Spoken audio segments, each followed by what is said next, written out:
नमस्कार दोस्तों। मध्यकालीन भारत को पूरा पढ़ने के बाद हम आ चुके थे मॉडर्न यानी कि आधुनिक भारत के इतिहास में। तो आधुनिक भारत के इतिहास में हमने जाना था कि कैसे जो यूरोपीय कंपनियां थी वो भारत में आने लगी। तो मध्यकाल में जो पश्चिम को जोड़ने वाले दो समुद्री मार्ग हुआ करते थे, फारस की खाड़ी और लाल सागर वाला मार्ग, जो कि हमने पढ़ चुके हैं। तो यहाँ से ही मुख्य तो व्यापार हुआ करता था। भारत या एशिया से जो व्यापार करते थे यूरोपीय लोग, तो वो इन्हीं मार्गों से करते थे। और इन मार्गों में भी जो फारस की खाड़ी वाला मार्ग था, वहां से ज्यादा व्यापार हुआ करता था, क्योंकि लाल सागर वाले मार्ग में जो अवरोध पड़ते थे वो दो पड़ते थे। यहाँ पर अधिक चट्टानें थी और इसके अलावा मार्ग में अधिक कोहरा रहा करता था। तो जो यूरोपीय व्यापारी थे वो अधिकतर जो थे कहां से व्यापार करा करते थे, तो फारस की खाड़ी वाले मार्ग से व्यापार किया करते थे, जिस कारण उनका टैक्स भी बचता था और उनका समय भी बचता था और वो अच्छे से यहाँ से व्यापार कर रहे थे। परंतु 1453 ईस्वी में तुर्कों ने कुस्तुनतुनिया यानी कि कुस्तुनतुनिया विजय कर ली और यहां पर ऑटोमन साम्राज्य यानी कि तुर्की साम्राज्य की स्थापना कर ली। और अब जो तुर्क साम्राज्य था उसने फारस की खाड़ी वाले मार्ग पर अवरोध लगा दिया। उनका कहना था कि जो भी हमारे इस वाले मार्ग से व्यापार करेगा यूरोपीय व्यक्ति, वो हमें टैक्स देगा, जिस कारण अब व्यापार करना यहाँ पर मुश्किल हो गया था। जिस कारण जो यूरोपीय लोग थे वो भारत की खोज यानी कि एशिया की खोज के लिए निकले और उन्होंने विभिन्न मार्गों की खोज की। और इसी प्रकार भारत में अनेकों कंपनियां आई आधुनिक भारत में, जिन्होंने भारत को उपनिवेश बनाया, जैसा कि हम पढ़ चुके हैं। तो पिछली वीडियो में हमने पढ़ा था कि कौन कौन से जो यूरोपीय कंपनियां थी वो भारत आई, और आज हम क्या पढ़ेंगे वो जान लेते हैं। भारत आने वाली कंपनियों में हम पुर्तगाली ईस्ट इंडिया कंपनी के बारे में पढ़ चुके हैं, ब्रिटिश ईस्ट इंडिया कंपनी के बारे में पढ़ चुके हैं, डच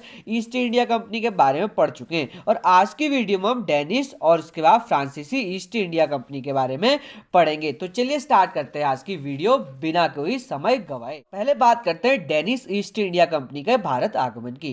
तो ईस्ट इंडिया कंपनी यानी कि जो इंग्लैंड की ईस्ट इंडिया कंपनी थी, उसके बाद Danish east India company Bharat आती है 1616 में। वहीं इनके द्वारा पहली फैक्ट्री तंजौर यानी कि त्रावणकोर पर 1620 में स्थापित की जाती है, और इसके बाद यह बंगाल के श्रीरामपुर यानी कि सीरापुर में 1676 में इनकी एक और फैक्ट्री स्थापित होती है। वहीं सीरापुर में डेनिश कंपनी की गतिविधि का प्रमुख केंद्र भी होता है। तो इनका शासनकाल तो ज्यादा नहीं रहा, 1616 में यह भारत आए थे और 1620 में इनने अपनी पहली फैक्ट्री लगाई, कहां? तंजौर के त्रावणकोर में। इसके बाद इनके द्वारा बंगाल के श्रीरामपुर यानी कि सीरापुर में 1676 में अपनी दूसरी फैक्ट्री लगाएगी, जो कि इनके जो कंपनी के शासनकाल के कार्यकाल जो भी गतिविधियां होती थी उनका प्रमुख केंद्र भी हुआ करती थी। इस कंपनी थी वो और कंपनी यानी कि ईस्ट इंडिया कंपनी, पुर्तगाली, डच जो भी कंपनियां थी उनके बराबर आगे नहीं जा सकी। तो डेनिश कंपनी अपनी आर्थिक स्थिति को सुदृढ़ यानी कि बहुत अच्छा नहीं बना पाई, अतः इन्होंने भारत में अपनी स्थापित की गई फैक्ट्री यानी कि बस्तियों को 1845 ईस्वी में अंग्रेजों को यानी कि ईस्ट इंडिया कंपनी को बेच दिया। वहीं जो डेनिशों का भारत आने का मुख्य कारण था, वो मुख्य कारण उनका था धर्म का प्रचार। तो जो अन्य कंपनियां आई थी वो धर्म के प्रचार के लिए भी आई थी, और इसके अलावा उनका उद्देश्य था यहाँ पर व्यापार करना।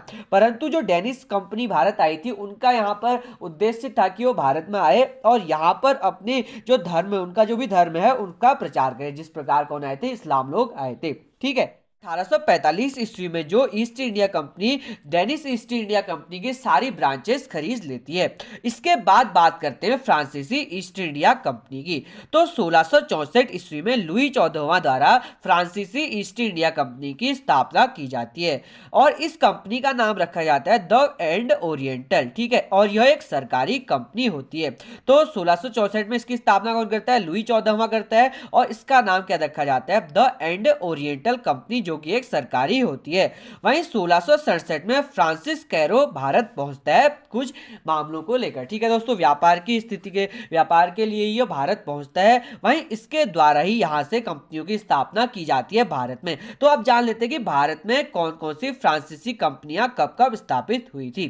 तो 1668 ईस्वी में सूरत गुजरात में पहली फ्रांसीसी कंपनी स्थापित की जाती है। ठीक है, सूरत गुजरात में पहली फ्रांसीसी कंपनी स्थापित की जाती है। वहीं इसके बाद 1669 में मसूलीपट्टनम में इनकी दूसरी फैक्ट्री लगती है और इसके बाद 1672 ईस्वी में सैंथोमा पर यह अधिकार कर लेते हैं। तो इस प्रकार ने अपनी 3 कंपनियां बनाई, परंतु बाद में जो डच थे उनके द्वारा गोलकुंडा के सुल्तान के साथ मिलकर फ्रांसीसियों को पराजित कर यह सैंथोमा का अधिकार वापस खुद ले लिया जाता है। ठीक है दोस्तों, तो इनके आने के बाद आए कब, तो 1664 में आए। वहीं इनकी कंपनी का नाम क्या रखा गया, तो इनकी कंपनी की स्थापना कब हुई, तो 1664 में लुई 14वां द्वारा की गई। वहीं इनकी कंपनी का नाम द कंपनी ओरिएंटल था। ठीक है, इसके अलावा 1667 में फ्रांसिस कैरो भारत पहुंचता है और इसके बाद इनकी कंपनियां यहां पर लगना स्टार्ट हो जाती है। तो 1668 में सूरत गुजरात में पहली फैक्ट्री लगती है। उसके बाद 1669 में मसूलीपट्टनम में दूसरी फैक्ट्री लगती है। तीसरी फैक्ट्री यह बनाते हैं 1672 में सैंथोमा पर अधिकार करते हैं, परंतु जो डच था जिनका यहाँ पर अधिकार था वो गोलकुंडा के शासक के साथ मिलकर इन्हें पराजित कर देते हैं और अंत में यहाँ पर इन्हें जाना पड़ता है। फ्रांसीसी कंपनी से जब डच और गोलकुंडा के सूबेदार मिलकर सैंथोमा का अधिकार ले लेते हैं तो इनके कंपनी का निर्देशन यह फ्रैंको मार्टिन और वालिंग द लिस्पे को दे देते हैं और यह वालीकुंडा के सूबेदार शेर खान लोधी के साथ मिलकर एक गांव प्राप्त करते हैं जिसे बाद में यह पौंडीचेरी शहर नाम देते हैं, जो कि इनके जो शासनकाल का मुख्य केंद्र बिंदु भी रहता है। ठीक है दोस्तों, तो सैंथोमा से अधिकार छिन जाने के बाद फ्रैंको मार्टिन और वेलांग द लिस्पे द्वारा जो फ्रांसीसी कंपनी की कमान संभाली जाती है और यह वहां से किससे, तो वालीकुंडा के सूबेदार शेर खान से एक गांव प्राप्त करते हैं जिसे यह पौंडीचेरी नाम से शहर से बनाते हैं, जो कि इनका केंद्र बिंदु भी रहता है। वहीं 1674 में बंगाल के सूबेदार शाइस्ता खां, तो शाइस्ता खां कौन होता है, तो यह औरंगजेब का मामा होता है। तो इससे भी यह कुछ जमीन प्राप्त करते हैं जिसे बाद में यह चंद्रनगर नाम के शहर में स्थापित कर देते हैं। ठीक है दोस्तों, तो पहले इनके द्वारा किससे लिया गया, तो वालीकुंडा के सूबेदार शेर खां से कुछ जमीन प्राप्त की गई और उसे पौंडीचेरी शहर नाम से जाना जाता है और उसके बाद 1674 ईस्वी में बंगाल के सूबेदार शाइस्ता खां से यह कुछ और जमीन प्राप्त करते हैं जो कि औरंगजेब का मामा होता है और इसके बाद यह चंद्रनगर शहर की स्थापना करते हैं। वहीं चंद्रनगर का गवर्नर यह डुप्ले को बना देते हैं।